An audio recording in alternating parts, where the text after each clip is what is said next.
اللہ تبارک و تعالیٰ نے اپنے خلیل حضرت ابراہیم علیہ السلام کا تذکرہ کرتے ہوئے اس آیت کریمہ میں فرمایا کہ وَابْتَلَّ إِبْرَاهِيمَ رَبَّهُ بِكَلِمَاتٍ فَأَتَمَّهُنَّ، یاد کرو جب ابراہیم کو ان کے رب نے چند باتوں کے ذریعے سے آزمایا۔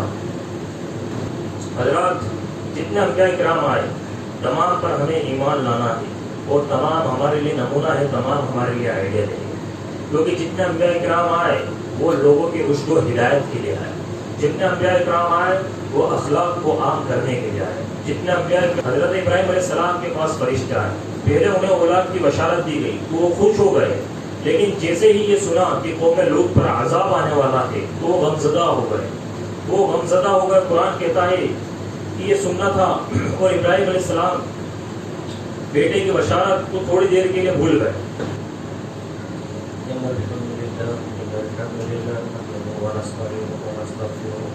ونعوذ بالله من شرور انفسنا ومن سيئات اعمالنا من يهده الله فلا مضل له ومن يضلل فلا هادي له واشهد ان لا اله الا الله وحده لا شريك له واشهد ان محمدا عبده ورسوله اما بعد فان خير الحديث كتاب الله وخير الهدي هدي محمد صلى الله عليه وسلم وشر الامور محدثاتها وكل محدثه بدعه وكل بدعة ضلالة وكل ضلالة في النار۔ أعوذ بالله السميع العليم من الشيطان الرجيم، بسم الله الرحمن الرحيم۔ يا أيها الذين آمنوا اتقوا الله حق تقاته ولا تموتن إلا وأنتم مسلمون۔ يا أيها الناس اتقوا ربكم الذي خلقكم من نفس واحدة وخلق منها زوجها وبث منهما رجالا كثيرا ونساء واتقوا الله الذي تساءلون به والأرحام إن الله كان عليكم رقيبا۔ يا أيها الذين آمنوا اتقوا الله وقولوا قولا سديدا يصلح لكم أعمالكم ويغفر لكم ذنوبكم ومن يطع الله ورسوله فقد فاز فوزا عظيما۔ قال الله تبارك وتعالى في القرآن المجيد وإذ ابتلى إبراهيم ربه بكلمات فأتمهن قال إني جاعلك للناس إماما قال ومن ذريتي قال لا ينال عهد الظالمين۔ تمام طرح کی تعریف و توصیفات اللہ وحدہ لا شریک کے لیے، تمام جہانوں کا پالنہار ہے، اور بے شمار درود و سلام نازل اللہ کے آخر نبی جناب محمد رسول اللہ صلی اللہ تعالی علیہ وسلم پر۔ یا ایھا الذین آمنوا صلوا علیہ وسلموا تسلیما۔ اللهم صل علی محمد وعلی آل محمد كما صلیت علی ابراہیم وعلی آل ابراہیم انک حمید مجید۔ اللهم بارک علی محمد وعلی آل محمد كما بارکت علی ابراہیم وعلی آل ابراہیم انک حمید مجید۔ حضرت گرامی، سورہ بقرہ کی ایک آیت میں نے ابھی آپ کے سامنے تلاوت کی۔ اللہ تبارک و تعالیٰ نے اپنے خلیل حضرت ابراہیم علیہ السلام کا تذکرہ کرتے ہوئے اس آیت کریمہ میں فرمایا کہ وَابْتَلَّ إِبْرَاهِيمَ رَبَّهُ بِكَلِمَاتٍ فَأَتَمَّهُنَّ، یاد کرو جب ابراہیم کو ان کے رب نے چند باتوں کے ذریعے سے آزمایا تو ابراہیم کا کامیاب ہو گئے۔ ابراہیم علیہ السلام کو جن جن باتوں میں آزمایا گیا ابراہیم علیہ السلام نے ساری چیزیں کر دکھائی اور وہ کامیاب ہو گئے۔ اللہ نے کہا میں تمہیں لوگوں کا امام بنا رہا ہوں۔ قال انی جاعلک للناس اماما، میں تمہیں لوگوں کا امام بنا رہا ہوں۔ ابراہیم نے کہا قال من ذریتی، کہ یہ میری ذریت میں سے ہے، یعنی سوال ہے کہ یہ میری ذریت میں باقی رہے گی امامت۔ قال لا ینال عہد الظالمین، اللہ نے کہا میرا وعدہ ظالموں سے نہیں، یعنی جو میرا مطیع و فرمانبردار ہوگا ان کے اندر امامت رہے گی، اور جو ظالم ہوگا اس کے اندر امامت، یعنی ظالموں سے میرا وعدہ نہیں۔ حضرات اس وقت ہمارے سامنے دو بڑی شرارتی مناسبتیں ہیں۔ پہلی مناسبت حج بیت اللہ کی مناسبت اور دوسری عید الاضحیٰ کی مناسبت، اور ان دونوں کی عبادتوں کا گہرا تعلق، ایک گہرا رشتہ حضرت ابراہیم خلیل اللہ علیہ السلام والتسلیم سے، عید الاضحیٰ کا بھی اور حج بیت اللہ کا بھی۔ اسی لیے مناسب معلوم ہوا کہ چند گوشوں پر حیات ابراہیم کے اسباب پر روشنی ڈالی جائے۔ امت محمدیہ کا خصوصی رشتہ یہ حضرت ابراہیم علیہ الصلوۃ والتسلیم سے خصوصی نسبت ہے. حالانکہ ہمارا ایمان سارے انبیاء کرام پر ہے، ہمارا ایمان تمام رسولوں پر ہے جن کو اللہ تبارک و تعالیٰ نے دنیا کے اندر بھیجا، اور خصوصی نسبت حضرت ابراہیم علیہ السلام سے ہے کیونکہ قرآن مجید نے ابراہیم علیہ السلام کو اس امت کا باپ قرار دیا. ابراہیم علیہ السلام اس امت کے جد امجد، جیسے پیارے نبی صلی اللہ علیہ وسلم اس امت کے روحانی باپ ہے، ویسے ہی ابراہیم خلیل اللہ کی ہم روحانی اولاد ہیں. ابراہیم خلیل اللہ بھی ہمارے باپ ہے، اور قرآن نے حضرت ابراہیم علیہ السلام کو باپ قرار دیا. کہا ملت ابیکم ابراہیم، تمہارے باپ ابراہیم کی ملت کی پیروی کرو. کیا کہا گیا؟ ملت ابیکم ابراہیم، کہ تمہارے باپ ابراہیم کی ملت کی پیروی کرو. ہوا سماکم المسلمین، جس نے تمہیں مسلمان ہونے کا لقب دیا. دوسری بات، اس امت کے قبلے کے بانی حضرت ابراہیم علیہ السلام ہیں. خانہ کعبہ کے بانی حضرت ابراہیم علیہ السلام نے جب خانہ کعبہ کے نشانات مٹ گئے تھے، اس کی تجدید خلیل اللہ حضرت ابراہیم علیہ السلام نے اللہ کے حکم سے واپس سے کی، اس کی تعمیر کی. سورہ حج میں اللہ تبارک و تعالیٰ نے فرمایا وَإِذْ بَوَّأْنَا لِإِبْرَاهِيمَ مَكَانَ الْبَيْتِ أَلَّا تُشْرِكَ بِي شَيْئًا وَطَهِّرْ بَيْتِي لِلطَّائِفِينَ وَالْقَائِمِينَ وَالرُّكَّعِ السُّجُودِ. یاد کرو جب کہ ہم نے ابراہیم علیہ السلام کے لیے بیت اللہ کی جگہ مقرر کر دی، بیت اللہ کا مقام حضرت ابراہیم علیہ السلام کے لیے مقرر کر دیا، اور ایک ایک پتھر کی بنیاد توحید پر رکھی کہ میرے ساتھ شرک نہیں کرنا ہے، اور میرے گھر کو پاک صاف رکھو. طواف کرنے والوں کے لیے، قیام کرنے والوں کے لیے، رکوع اور سجود کرنے والوں کے لیے میرے گھر کو پاک اور صاف رکھو. تو ابراہیم علیہ السلام نے اس امت کے قبلے کی یعنی خانہ کعبہ کی جو ہے بنیاد رکھی، وہ خانہ کعبہ کے بھی بانی ہے. اس حیثیت سے بھی ابراہیم خلیل اللہ کا ہم سے بہت گہرا اور بہت عظیم تعلق ہے. اور جس پتھر پر کھڑے ہو کر ابراہیم خلیل اللہ نے کعبے کی تعمیر کا کام کیا، وہ مقام ابراہیم قرار پایا. جس پتھر پر غیر معمولی حضرت ابراہیم علیہ السلام کے پیروں کے نشانات تھے، اس پتھر کو، جس پتھر پر حضرت ابراہیم خلیل اللہ نے کھڑے ہو کر خانہ کعبہ کی تعمیر کی، اس کے پتھر سے پتھر، اینٹ سے اینٹ کو جوڑا، اس کو مقام ابراہیم قرار دیا، اور فرمایا اللہ تبارک و تعالیٰ نے وَاتَّخِذُوا مِن مَّقَامِ إِبْرَاهِيمَ مُصَلًّى، اور ہم نے مقام ابراہیم کو تمہارے لیے مصلی بنایا. لہذا طواف کے بعد مقام ابراہیم کے پاس 2 رکعت نماز ادا کرنا یہ مستحب قرار پایا. ایک شخص جب طواف کرتا ہے اس کے بعد مقام ابراہیم کے پاس جا کر 2 رکعت نمازیں وہ ادا کرتا ہے، اور ایک پسندیدہ عمل ہے، اس لیے اس کو مستحب کہا گیا. اور معراج کی رات پیارے نبی کریم صلی اللہ علیہ وسلم کی ملاقات جب حضرت ابراہیم علیہ السلام سے ہوئی، تو ابراہیم علیہ السلام نے اللہ کے نبی صلی اللہ علیہ وسلم سے کہا کہ یا محمد اقرِ امتک منی السلام واخبرهم ان الجنة طیبۃ التربة وعذبۃ الماء وانها کعان، کہ اے محمد صلی اللہ علیہ وسلم جب آپ اپنی امت کے پاس جاؤ تو ان کو میرا سلام کیا. تو ہمارے جد امجد حضرت ابراہیم خلیل اللہ علیہ السلام و تسلیم نے ہمیں سلام بھیجا ہے. حضرت ابراہیم علیہ السلام نے سلام بھیجنے کے بعد کہا تو اخبرہم، اور محمد صلی اللہ علیہ وسلم اپنی امت کو خبر دو کہ جنت کی مٹی بڑی پاکیزہ ہے، اس کا پانی بڑا میٹھا ہے، اور جنت ایک چٹیل میدان ہے. وَأَنَّهَا كِعَانٌ، جنت ایک چٹیل میدان ہے. وَأَنَّ غِلَافَهَا سُبْحَانَ اللَّهِ وَالْحَمْدُ لِلَّهِ وَلَا إِلَٰهَ إِلَّا اللَّهُ وَاللَّهُ أَكْبَرُ. اپنی امت سے کہو کہ یہ ذکر پڑھ کر اس چٹیل میدان کو آباد کرے، اس کے اندر درخت لگائے اور اس کے اندر پودے لگائے. اور وہ ذکر کیا بتایا حضرت ابراہیم خلیل اللہ علیہ السلام نے اپنی امت کو، حضرت محمد صلی اللہ علیہ وسلم کی امت کو جب اللہ کے نبی معراج کر گئے تھے، وہ ذکر بتایا سبحان اللہ والحمد للہ ولا الہ الا اللہ واللہ اکبر. جو یہ ذکر کرتا ہے اس کی جنت جو چٹیل میدان ہے اس کے اندر وہ جو ہے سبزہ اگنے لگتا ہے. حضرات جتنے انبیاء کرام آئے تمام پر ہمیں ایمان لانا ہے، اور تمام ہمارے لیے نمونہ ہے، تمام ہمارے لیے آئیڈیل ہے. کیونکہ جتنے انبیاء کرام آئے وہ لوگوں کی رشد و ہدایت کے لیے آئے، جتنے انبیاء کرام آئے وہ اخلاق کو عام کرنے کے لیے آئے، جتنے انبیاء کرام آئے وہ اللہ کے دین یعنی اللہ کی توحید کی دعوت دینے کے لیے، ایک اللہ کی طرف لوگوں کو لانے کے لیے، بد مذہبی سے، اپنے آبا و اجداد کے دین سے نکالنے کے لیے، باطل دینوں سے نکالنے کے لیے، باطل اصنام کی عبادت کو چھٹانے کے لیے آئے، اور وہ تمام کے تمام ہمارے لیے آئیڈیل اور نمونہ ہے۔ لیکن خاص طور پر کسی ایک نبی کا نام لے کر قرآن کہتا ہے کہ ان کے روش کو اختیار کرو، ان کے طریقے کو اختیار کرو، ان کو آئیڈیل اپناؤ، تو وہ ابراہیم خلیل اللہ علیہ الصلوۃ والتسلیم ہے۔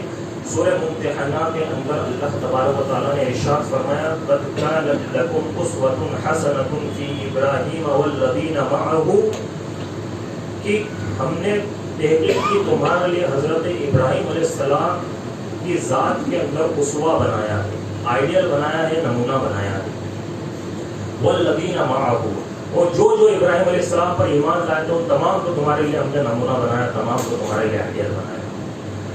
اور جیسے پیارے نبی کریم صلی اللہ علیہ وسلم کو اللہ تبارک و تعالیٰ نے اسوہ قرار دیا، قرآن مجید کے اندر فرمایا لقد کان لکم فی رسول اللہ اسوۃ حسنۃ لمن کان یرجو اللہ والیوم الآخر وذکر اللہ کثیرا، کہ تحقیق کہ تمہارے لیے اللہ کے نبی صلی اللہ علیہ وسلم میں بہترین آئیڈیل اور بہترین نمونہ موجود ہے۔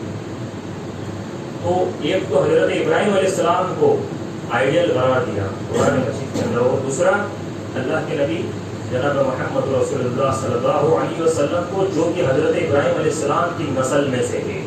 جتنے انبیاء کرام آئے حضرت ابراہیم علیہ السلام کے بعد وہ تمام حضرت ابراہیم علیہ السلام کی نسل میں سے۔ حضرت ابراہیم علیہ السلام کی حیات سے بڑے عظیم سبق ہمیں ملتے ہیں، بڑے عظیم لیسن ہمیں ملتے ہیں۔ بہت ساری چیزیں انسان اگر سیکھنا چاہے تو ان کو سیکھ سکتا ہے، اور اپنی زندگی کے اندر اگر داخل کر لے تو وہ کامیاب ہونے والا ہے۔ تو ساری باتیں تو اس چھوٹے سے وقت کے اندر، اب 10-15 منٹ کا وقت بچا ہے، اس کے اندر رکھنا ممکن نہیں، لیکن چند باتوں پر ہم گفتگو کریں گے۔ پہلی چیز یہی کہ ابراہیم علیہ السلام کا غیر معمولی جذبہ اطاعت، غیر معمولی جذبہ اطاعت حضرت ابراہیم علیہ السلام کا، کہ اللہ کے حکم کی تکمیل میں کبھی ادنا سی کوتاہی کا صدور خلیل اللہ علیہ الصلوۃ والتسلیم سے نہیں ہوا۔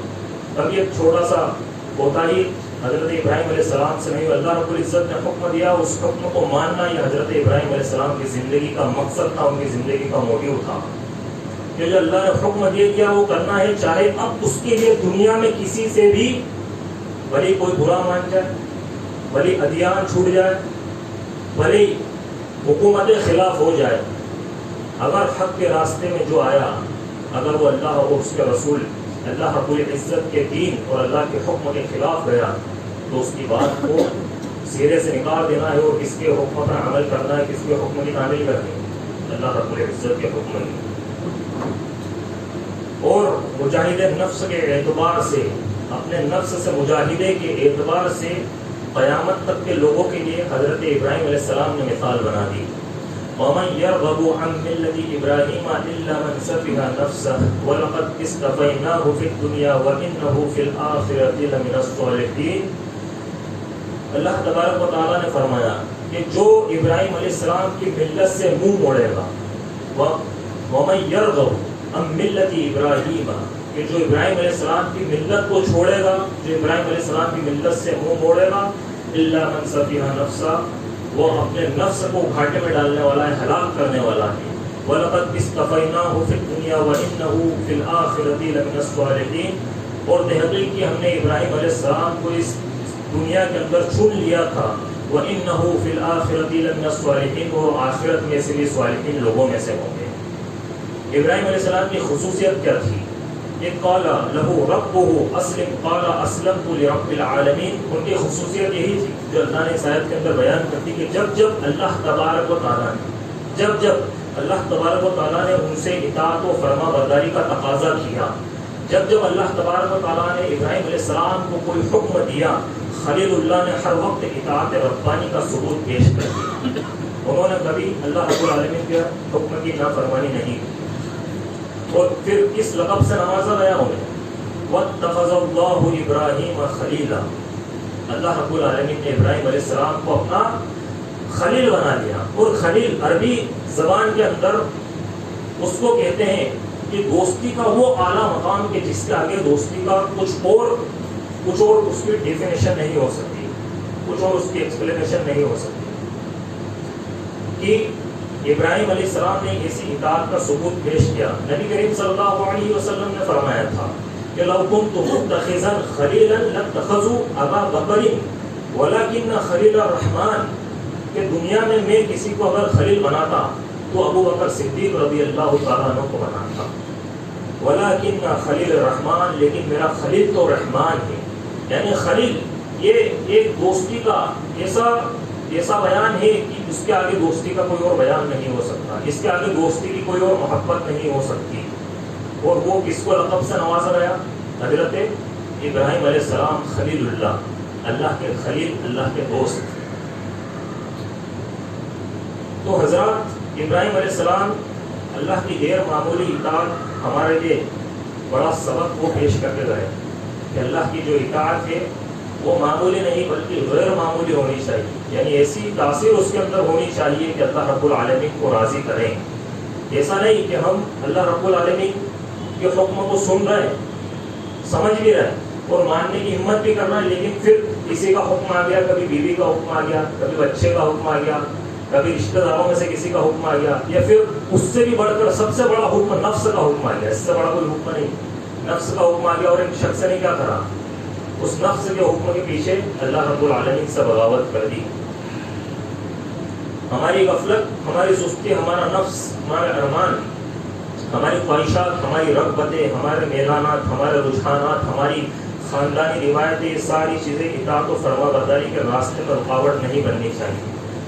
حضرت حیات ابراہیمی کا دوسرا سبق جو یہ ہے کہ اپنی اولاد کو دیندار بنا کر استقامت فی الدین کا درس حضرت ابراہیم علیہ السلام نے دیا۔ اپنی اولاد کو دیندار بنایا اور اس کو استقامت فی الدین کا سبق دیا۔ اولاد کو اللہ کا فرما بردار بنانے کے لیے تڑپ ابراہیم خلیل اللہ کے اندر تھی۔ اولاد کے لیے اللہ سے دعا کرنا، اولاد کے لیے اس کے کردار کے لیے فکر کرنا، اولاد کے اخلاق کی فکر کرنا، اولاد کی دین پر ثابت قدمی کی دعا کرنا اور اس کے لیے فکر کرنا، یہ خلیل اللہ کی زندگی کا بڑا سبق ہے۔ آج ہم اولاد کے لیے دعا نہیں کرتے، آج اولاد پر دھیان نہیں دیتا، ایک شخص وہ بگڑ جاتا ہے، بگڑ کر دھول ہو جاتا ہے، اس کے بعد پھر ایک شخص بولتا ہے کہ اولاد بگڑ گئی۔ تو بھائی آپ نے کبھی اس تقاضے کو سمجھا جس تقاضے پر حضرت ابراہیم علیہ السلام نے اپنی نسل کے لیے دعا کی تھی، اپنی اولادوں کے لیے، اپنی ضروریت کے لیے کئی جگہ پر دعا کی۔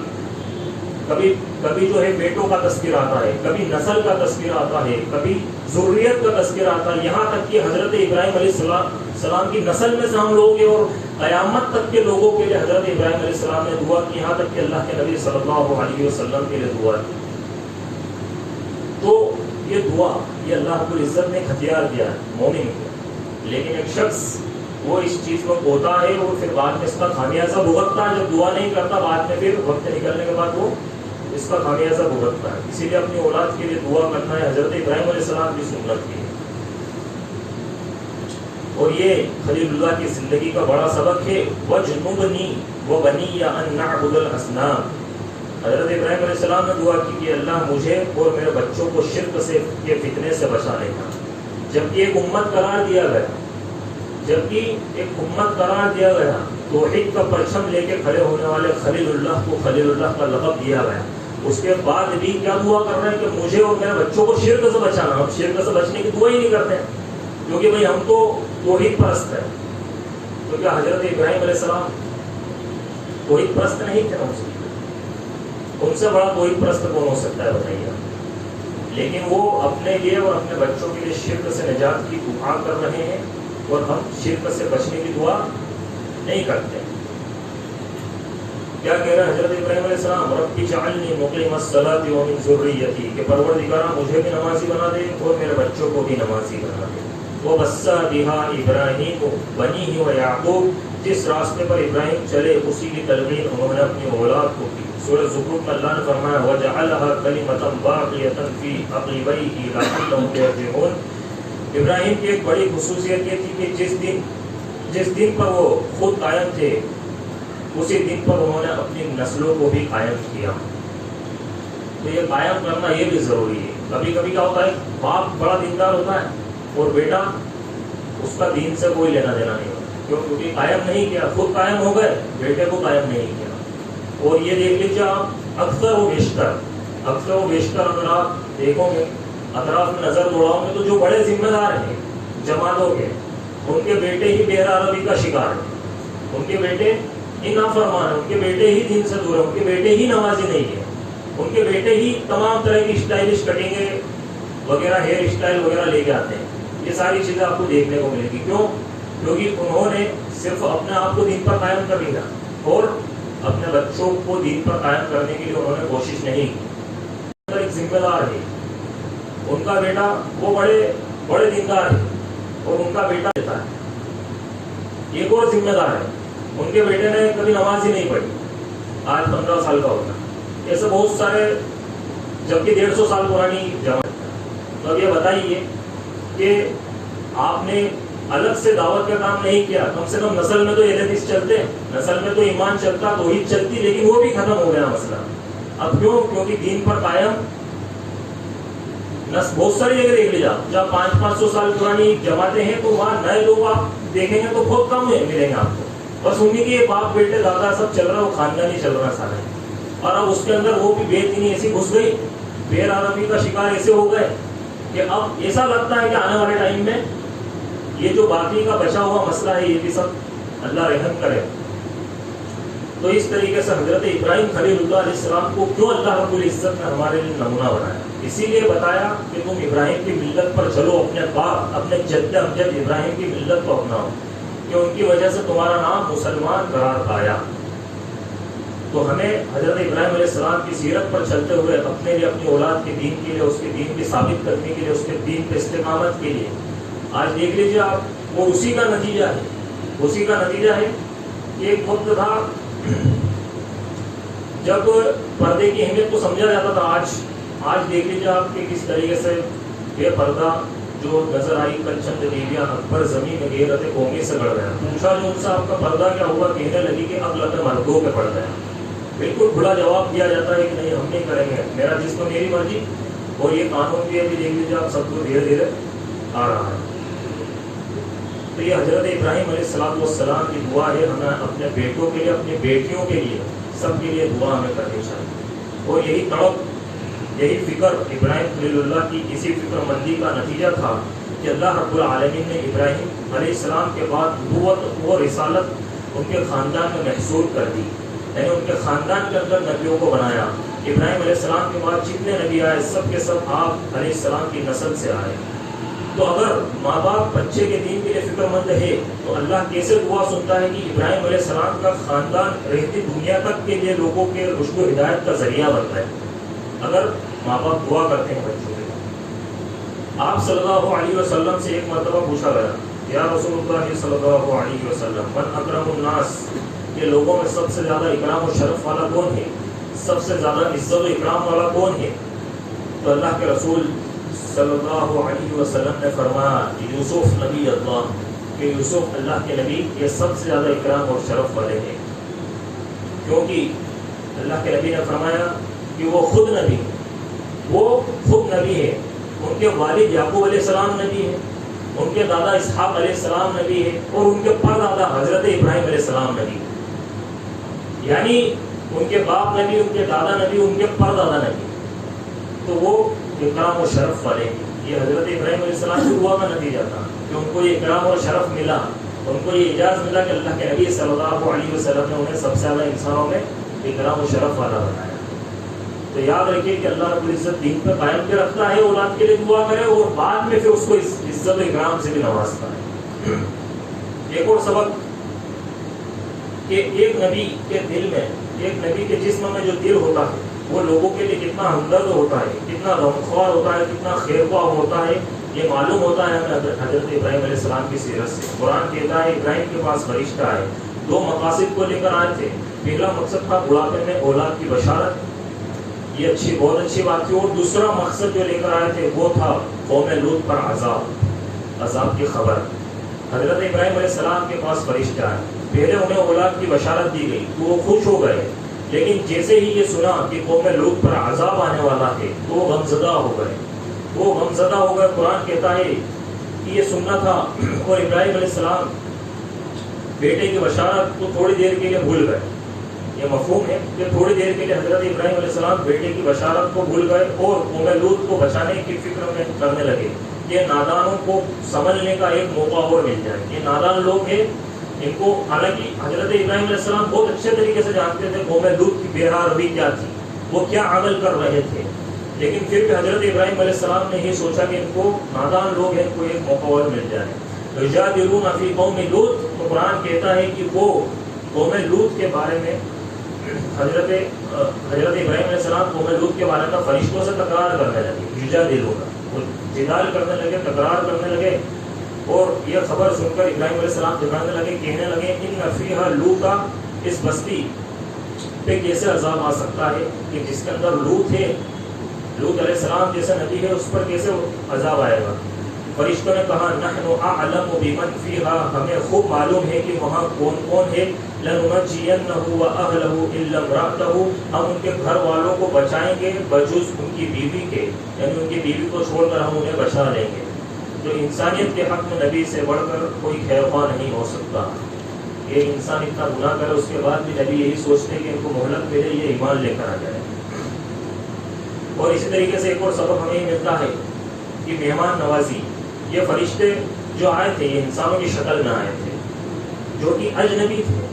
یہ اجنبی تھے اور ان کے اجنبی ہونے کا تذکرہ قرآن کے اندر ملتا ہے. ابراہیم علیہ السلام فوراً گھر گئے، بچڑا ذبح کیا اور اس بچڑے کو بھونا اور بھون کے مہمان کے سامنے رکھ دیا. جب مہمان کے سامنے رکھا تو انہوں نے اس کو کھایا نہیں. جب نہیں کھایا تو حضرت ابراہیم علیہ السلام نے پوچھا قال الا تاکلون، کہ آپ یہ کیوں نہیں کھا رہے؟ تو انہوں نے کہا، تو جب انہوں نے دیکھا کہ نہیں کھا رہا، اس وقت کیا رواج ہوا کرتا تھا جب کوئی مہمان آتا اس کو کھانے کے لیے کچھ دیتے وہ نہیں کھاتا، تو پھر اس سے یہ بات معلوم ہوتی تھی کہ یہ کچھ غلط خبر لے کر آیا ہے یا غلط ارادے کے ساتھ آیا ہے. تو حضرت ابراہیم علیہ السلام ڈرنے لگے.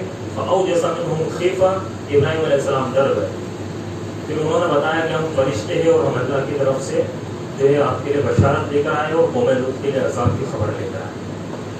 تو یہاں پر آپ کو معلوم چلے گا کہ کس قدر ایک اجنبی کے لیے حضرت ابراہیم علیہ السلام خیر وفات تھے، اس چیز کے مہمان نوازی تھے. تو وہ فوراً سے گھر گئے. آج کل کیا ہوتا ہے اگر ہمیں بہت سارے لوگوں کا اللہ ان کے لیے جزائے خیر عطا کرے، جو لوگ مہمان نوازی کرتے ہیں اور اس کی قدر کو سمجھتے ہیں. جو لوگ نہیں سمجھتے ان کو سمجھنے کی ضرورت ہے. آج کیا ہوتا ہے بھائی معلوم چلتا بہت سارے لوگ گھر بار بند کر کے گھومنے نکل جاتے ہیں کہ بھائی مہمان آنے والے اتنے لوگ آ رہے ہیں، کھلانا پلانا یہ وہ، کیا پتا کتنے دن رکیں گے. پھر بولتا ہے ہم تو تھوڑا سا آؤٹ سائڈ کار لے کے اور نکل کر بھائی صاحب پھر 1-1.5 گھنٹے بعد واپس آنا ہے. معلوم چلا کہ ہاں بھائی تھوڑا آدھا 1 گھنٹہ لگا، لیکن استغفراللہ یہ بہت عظیم گناہ ہے. مہمان نوازی کرنا یہ اللہ کے نبی کی سنت اور تمام انبیاء کرام کی سنت ہے. اور آج ایک انسان کئی بار ہوتا ہے اس بات کا، اور چونکہ گھروں کے اندر ہم خواتین کے سامنے یہ بات بیان نہیں کرتے، ان کو مہمان نوازی کی اہمیت کیا بتائی ہم نے کبھی. خالی مہمان لا کے بٹھا دینے سے کام نہیں چلے گا، ان کو مہمان نوازی کی اہمیت سمجھانا پڑے گی. اسلام کے اندر مہمان نوازی کا مقام کیا، اس کا مرتبہ کیا ہے، وہ احادیث بیان کرنا پڑے گی. تب جا کر ان کو معلوم چلے گا، تب جا کر وہ شوق اور شعور کے ساتھ کھانا بنائیں. پھر ہوتا کیا ہے، ہوتا یہ ہے کہ ہم انہیں نہیں بتاتے، وہ انجان ہوتی ہے، ان کو اس چیز کا علم نہیں ہوتا، اور پھر وہ اپنی زبان سے اناپ شناپ باتیں کچھ بھی بولنا کہ یار اتنے لوگوں کو لے کے آ جاتے ہو، بار بار لے کر آ جاتے ہو، یہ کیا مسئلہ لگا رکھا ہے کہ یہ کل لے کر آئے تھے، پھر پرسوں مہمان تھے، آج پھر آ گئے. تو یہ ساری چیزیں چلتی ہے، اور وہ خام خواہ محنت کرنے کے بعد بھی، پیسہ لگنے کے بعد بھی، وقت دینے کے بعد بھی عورتیں کائی کے اندر ملوث ہوتی ہے، گناہ کے اندر ملوث ہوتی ہے. کیونکہ مہمان یہ اللہ رب العالمین کی رحمت کا ایک حصہ ہے. اس بات کو جان لیجئے، جب اللہ رب العالمین خوش ہوتا ہے تو کیا کرتا ہے، جب اللہ خوش ہوتا ہے تو گھر کے اندر مہمان بھیجتا ہے. اللہ خوش ہوتا ہے، یہ حدیث ہے، اللہ کے نبی نے فرمایا گھر کے اندر مہمان بھیجتا ہے. پھر اس سے زیادہ خوش ہوتا ہے تو بارش نازل فرماتا ہے، اور اس سے بھی زیادہ خوش ہوتا ہے تو گھر کے اندر بیٹی کو بھیجتا ہے، بیٹی پیدا کرتا ہے. تو یاد رکھیے کہ مہمان نوازی اللہ کی رحمت کا ایک حصہ ہے، اللہ کی شریعت کے اندر رحمت کا حصہ قرار دیا ہے اس کو. تو اسی لیے جب مہمان آئے تو جو جتنا آپ تکلف کر سکتے ہیں اتنا ہی کریں. ایسا بھی نہیں ہے کہ مہمان آ گئے مہمان نوازی کی اہمیت زیادہ ہے اور ہماری حیثیت سے زیادہ ہم تکلف کر رہے ہیں، تو شریعت اس بات کی مکلف نہیں ہے اور آپ کو نہیں بناتی ہے کہ آپ جو ہے اپنی استطاعت سے زیادہ آپ جو ہے زیادہ اس کے اندر تکلف کریں. آپ کا بجٹ جتنا ہے آپ اس حساب سے مہمان نوازی کیجیے. اللہ رب العالمین اپنی رحمت کے اس جو ہے صلے کے باعث آپ کو اجر عطا کرنے والا ہے انشاءاللہ. تو حضرت ابراہیم علیہ السلام کی یہ بھی سنت تھی. ایک اور آخری بات کر کے اپنی بات ختم کروں گا. ایک سبق یہ ملتا ہے کہ عمل کرنے کے بعد قبولیت کے لیے فکر مند ہونا، یہ سوچ، یہ فکر، مناجات کرنا. ابراہیم علیہ السلام اور اسماعیل علیہ السلام جب کعبہ کی تعمیر کر رہے تھے تو دعا کر رہے تھے کہ ربنا تقبل منا انک انت السمیع العلیم، کہ ہمارا رب ہمارے اس عمل کو قبول کر لے. یقیناً تو سب سے زیادہ سننے والا اور سب سے زیادہ نیتوں کو جاننے والا ہے. جبکہ علماء سلف میں سے بعض کے بارے میں آتا ہے کہ یہ دعا پڑھ کر وہ رونے لگے، یہ دعا پڑھ کر وہ رونے لگے علماء کرام، اور کہنے لگے کہ خلیل الرحمن تبنی بیت الرحمن وتخاف الا يقبل عملک، کہ رحمان کے خلیل رحمان کے حکم سے رحمان کے گھر کو بنا رہے ہیں اور پھر بھی ڈر رہے ہیں کہ عمل کہیں رد نہ ہو جائے، کہیں قبول نہ ہو. رحمان کے خلیل رحمان کے حکم سے رحمان کے گھر کی تعمیر کر رہے ہیں اور پھر بھی ڈر رہے ہیں کہ کہیں عمل رد نہ ہو جائے. تو اس طریقے سے جب ہم عمل کریں تو اس کی قبولیت کے اعتبار سے ہمیں ڈرنا چاہیے اور دعا کرنی چاہیے کہ اللہ تو ہمارے عمل کو قبول کر لے. ربنا تقبل منا انک انت السمیع العلیم. اس دعا کو یاد کر لیجئے، جب بھی عمل کریں یہ دعا کو پڑھے کہ ربنا تقبل منا، یا اللہ تو ہمارے عمل کو. کتنی عظیم دعا ہے، اس دعا کی گہرائی میں جائیے، آپ اس کو سمجھیے، یہ بہت عظیم دعا ہے. اسی طریقے سے اس امت میں بھی ابراہیم علیہ السلام کی دعا کے مظاہر موجود ہیں. خود پیارے نبی کریم صلی اللہ علیہ وسلم کے حق میں ابراہیم علیہ السلام نے دعا کی تھی. کہا تھا ربنا وابعث فیہم رسولا منہم یتلو علیہم آیاتک ویعلمہم الکتاب والحکمہ ویزکیہم انک انت العزیز الحکیم، کہ اللہ تبارک و تعالیٰ اس شہر میں انہی میں سے ایک ایسا رسول بنا کر بھیجنا جو انہیں تیری آیتیں پڑھ کر سنائے، اور انہیں کتاب و حکمت کی تعلیم دے. اب ذرا دیکھیے آپ 2500 سال پہلے اللہ کے نبی صلی اللہ علیہ وسلم کی ولادت کے کیا دعا کر رہے ہو، کہ مطلب اتنے فکر مند لوگوں کے لیے کون ہو سکتے؟ ایک نبی ہو سکتے، ان کا دل لوگوں کے لیے خیر خواہ ہوتا ہے، ہمدرد ہوتا ہے، ان کے لیے غمخوار ہوتا ہے. تو کیا دعا کر رہے ہیں کہ انہیں کتاب و حکمت کی تعلیم دے اور ان کا تزکیہ کرے، انہیں پاک کرے، ان کے باطن کو، ان کے ظاہر کو سنوارے. ایسے رسول کو ان میں بھیجنا پروردگار. اور امت کے حق میں اپنے فرزند اسماعیل علیہ السلام کے ساتھ مل کر دعا کی. کہا ربنا وجعلنا مسلمین لک ومن ذریتنا امة مسلمة لک، کہ اللہ تبارک و تعالیٰ ہمیں تیرے مطیع و فرما بردار بندوں میں شامل فرما، یعنی جو تیرے مطیع و فرما بردار بندے ان کے اندر ہمیں شامل فرما دے، اور ہماری نسل سے ایک تیری مطیع و فرما بردار امت کو برپا فرما، یعنی ایک ایسی امت کو برپا فرما جو مطیع و فرما بردار ہو. اس امت کے حق میں بھی حضرت ابراہیم علیہ السلام، خلیل اللہ اور حضرت اسماعیل علیہ السلام نے دعا کی. یہ چند باتیں تھیں، اب وقت اجازت نہیں تھا. آخر میں اللہ رب العزت سے دعا اللہ کا کہنا سننے سے زیادہ عمل کرنے کو